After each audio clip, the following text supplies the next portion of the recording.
Here's the key on this. Don't major in minor things. If you take up major time to do minor things, I'm telling you, you'll be behind the curve constantly. Here's what we learn in sales training. What's major time and what's minor time? Here's minor time, thinking about prospects. Here's minor time, making lists of prospects. Here's minor time, keeping books on prospects. Here's minor time, going to see the prospect. Here's minor time, evaluating the prospect after you've been there.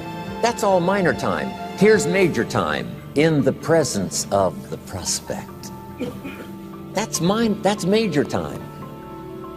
And if you took a look, if you're in sales and you took a look at a week, you'd say, my gosh, I'm spending 90% of my time on the minor stuff and so little time on the major stuff in the presence of.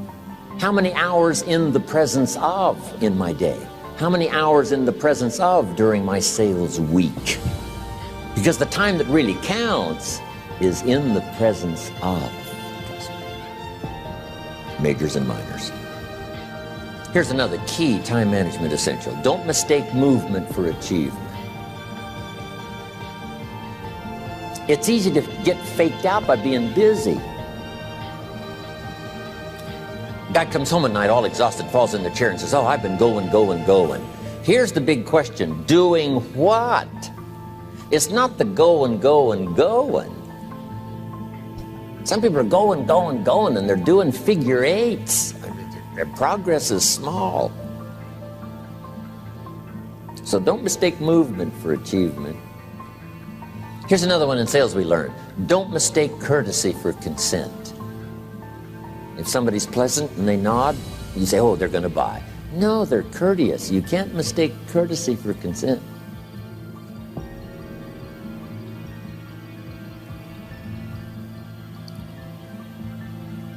Now here's a big one, concentration.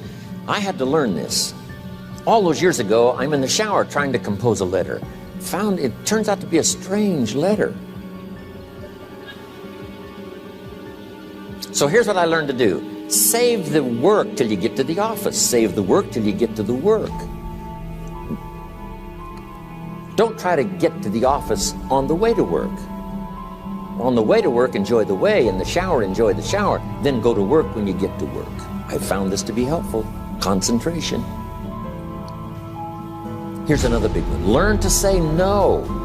I'm telling you, in such a social society we have now, it's so easy to try to be a nice person, saying yes to everything. Find yourself overloaded. Now you got to call and make the, well, gosh, you know, all the time it takes to back out of something that you said yes to too quickly. Here's what might be better. I don't think so, but if that changes, I'll call it. Little things you can use not to overcommit yourself. My friend Ron Reynolds says, don't let your mouth overload your back. It's a good one. Now here's a big one on time management. When you work, when you play, don't mix the two. Don't work and play. I used to take my family to the beach and I would bring my briefcase.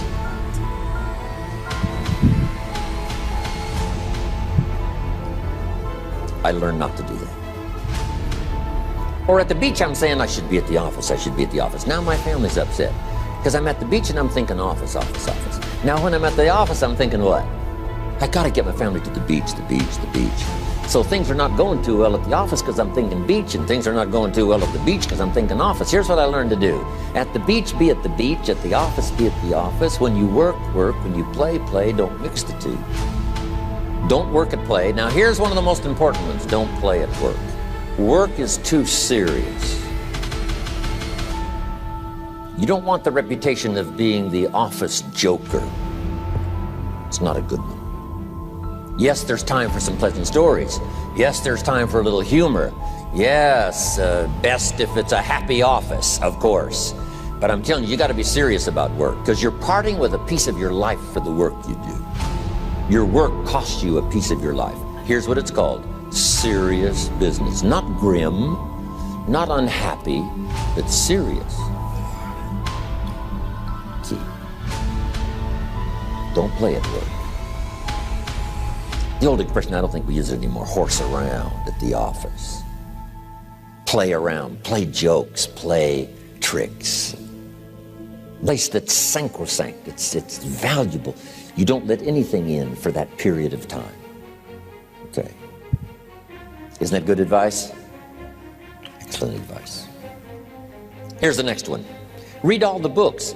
You know, I've only got a few notes here on time management, but if you've got some particular challenges, you run a big organization, a big corporation, you've got some challenges, there's plenty of books. Now, here's what's next. Just be more alert to the things that might be stealing your time. Here's why. Time is like capital. You can't let someone steal your seed corn, you can't let someone steal your capital, and you can't let someone steal your time. You must designate your time, and some of the time that you designate, you must not let anyone steal. Casual time, you might let someone intrude and steal a little bit and take a little bit, but not serious time.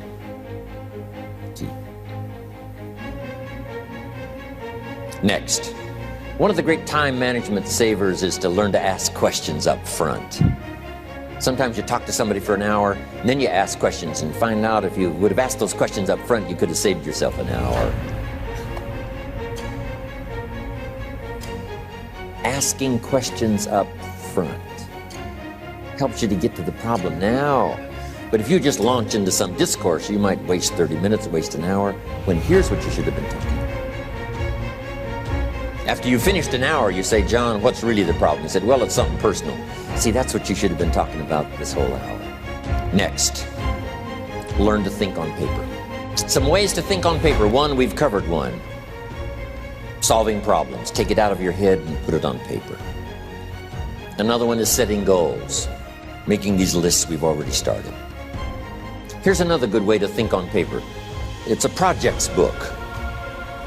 Each person you're working with and each project you're working on, get a loose leaf binder and a tab and some pieces of paper behind the tab, and do a little continual summary of how it's going between you and that person and between you and that project.